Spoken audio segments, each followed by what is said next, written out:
episode. It stars Ken Griffey Jr., Roger Clemens, and more.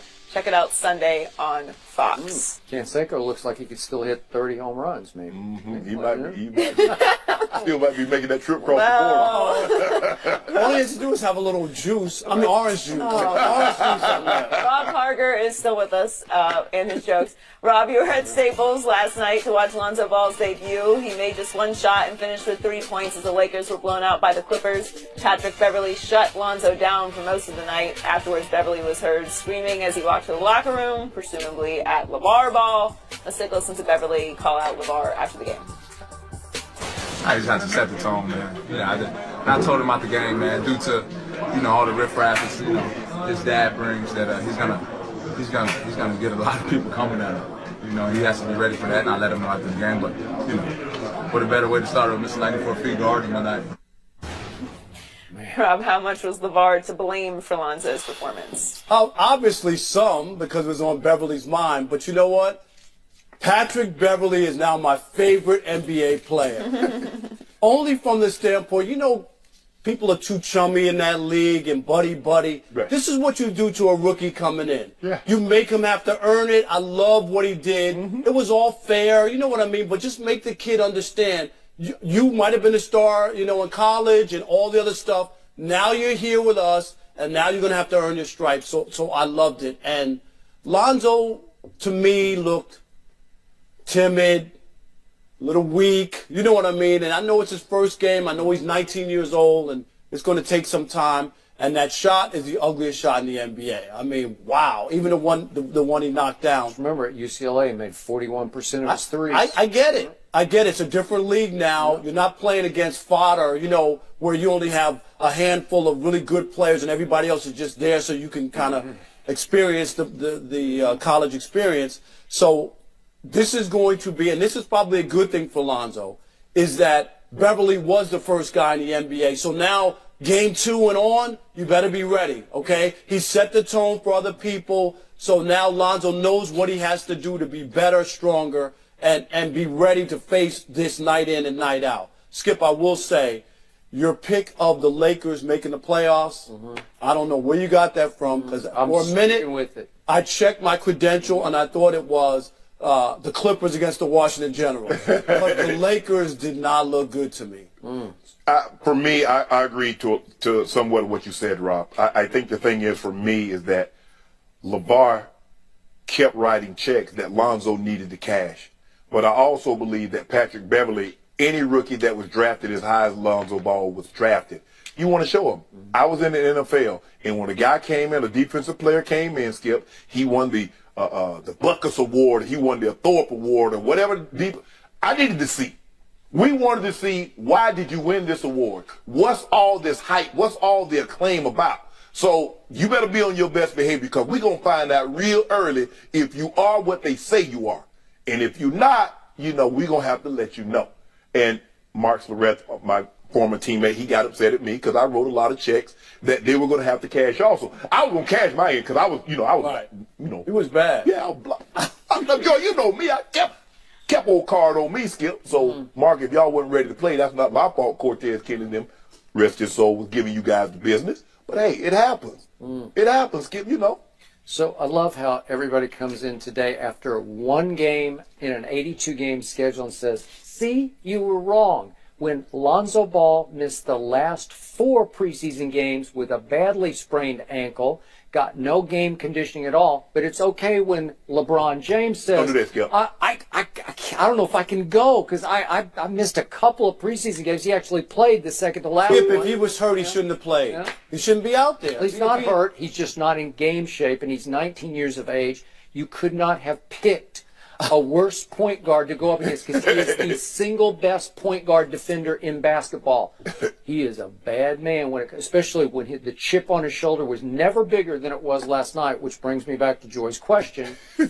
I have tried, you have tried, to like LaVar. We've had him on several times, and he is very likable. I don't know if you've dealt with him. Yeah. I got him to talk to him a few times, right. Last night, I didn't like LaVar because he just put that kid in such a tough spot last night. Opening night, which turned into nightmare. and the magnitude of it, the epic feel of the Magic Lonzo launch night, it had a whole lot to do with Big Baller Brand, and had a whole lot to do with LaVar, and he has ridden his kid's coattails, and his kid has often made LaVar look like a prophet because he has backed up his father. I don't know if the other kids can, but I know the number one son has put his father on the map. No by doubt about backing it. Up. And he couldn't back it up last night, and his team couldn't back it up. Nobody was ready for what hit them between the eyes right out of the box. They were all tight. Nobody could make a shot. Brandon Ingram played as soft as you can play. You want to talk? I was more disappointed in Brandon Ingram than I was even in Lonzo. That's why I said the team. No, the whole team was bad. They just weren't ready, and the Clippers were in the ideal place because it's their home away from home, so to speak, and they just took it to these, especially to, my God, Brook Lopez and Andrew Bogus, as he's sometimes called.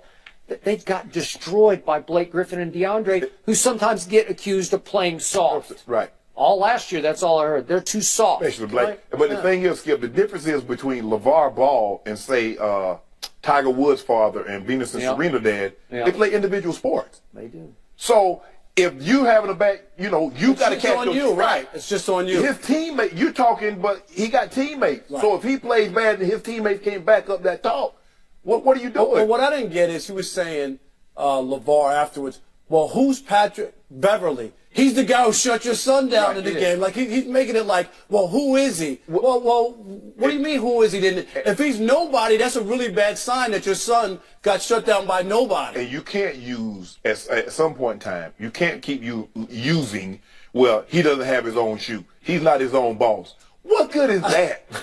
Okay, you got all that, but stop writing checks that you're not cashing. Lonzo got to cash those checks. Let him play.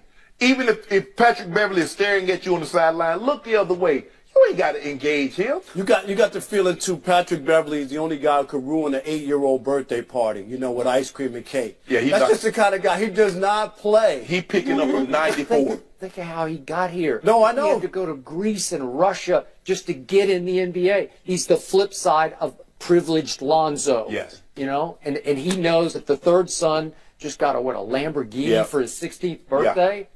I don't think Patrick got any Lambos for. No, he might not have a Lambo now. Wow, right. But that's the thing. I mean, you're going to have to deal with this, Lonzo. And I don't. Is he going to go 1 for 6 and have 3 points? He's going to be fine long term. But he's going to have to be on his best behavior on a nightly basis because every point guard that you face in the NBA can make you look real bad. They don't want to be a part of the Lonzo Ball documentary. They do not.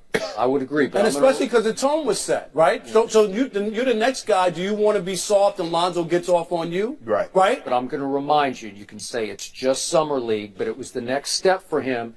He stunk it up, all-time stunk in his opening Summer League night game. And what was he, 1 for 11 from 3? And he bounced right back and won MVP. So he will bounce Most back. of those guys, Skip, playing in the Summer League are not in the NBA. They still playing in the fall league now. Oh, that's It's not the You can NBA. only win at the level that you're playing at. That's not Stop, the point. Joy. It is like if you succeed at what's in front of you, you have to get credit for that. No, I'm not trying to take away. I'm just saying that. No, I understand what you're saying. The competition, you're not going to compare the same competition. That's all. He's going to get better, but I actually think this is good for him because he seems like he's the flip side of LaVar. He's very positive and he's like smiling. He got the biggest cheers when they introduced him. Joy, you was at the game last night. Can you tell everybody what happened to your chicken tenders? Why are you going to? You're such a snitch. On blast. Wow. Does the Clipper know what a snitch you are? Tell Skip what happened to your chicken tenders. I slipped. She slipped at the arena. Yes. And Magic, I was nice enough not to complain or ask for anything. All I got was chicken tenders. How do you eat dinner? I was slippery. Be careful. Wear tennis shoes. Rob, thanks for joining us. Such a snitch. Will the Yankees close out the action? Yes, today it's all over. We'll discuss that next.